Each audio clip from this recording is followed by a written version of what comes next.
অল্প বাংলা কথা কই কোন নাই এইটো নহব এইটো অফিসত যাব কথাখিনি হ্যালো হেল্ল' হ্যালো দাদা আপুনি আজিমুদ্দিন হয়নে আজের মধ্যে এই যে রিসার্চ করবেন নাকি ফোন করছেন না হেল্ল' হ্যাঁ আপনার ঘর কত আসলে কিয় এনে মানে সুধলো আপনি যে মোক কল করলে তার মানে হয় নেকি হয় কোনখিনিতে আছিলে ঘৰে আমাৰ নে গুৱাহাটী ঘৰখিনি বৰপেটাত আছিল বৰপেটাত আছিল অ আপোনাৰ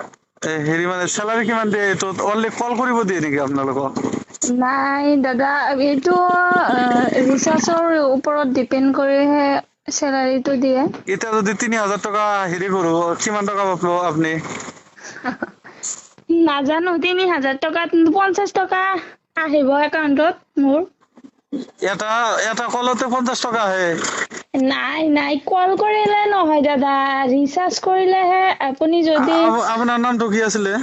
আপুনি যদি 239ত এটা ৰিচাৰ্জ কৰে তেনেহলে মোৰ একাউণ্টত 20 টকা আহিব ঢোকে হেল্ল' হ্যাঁ হ্যাঁ 20 টকা আহিব একাউণ্টত আপুনি যদি আসলে আপনি আপনি বঙালী মানুহ না হয় বুঝি পাইছো না এই যে ঢোকে বলে যে আপনি দিলে কলে অ এই বঙালী কথা বুঝি পাইলা চব বুজি পাওঁ তাৰ মানে কেনেকৈ ধৰিব পাৰিলো আপুনি বুজি পাইছে না কোৱা আপুনি কোৱা কথাখিনি আপুনি কোৱা কথাখিনি ন অসমীয়াত ভালকৈ ক'ব নাজানে হয় নেকি নাই আপুনি এনেকৈ কৈ আছে সেইকাৰণে মই কৈছো নাই নাই ঠিকই আছে আপোনাক হেনে মই কোৱা নাই মানে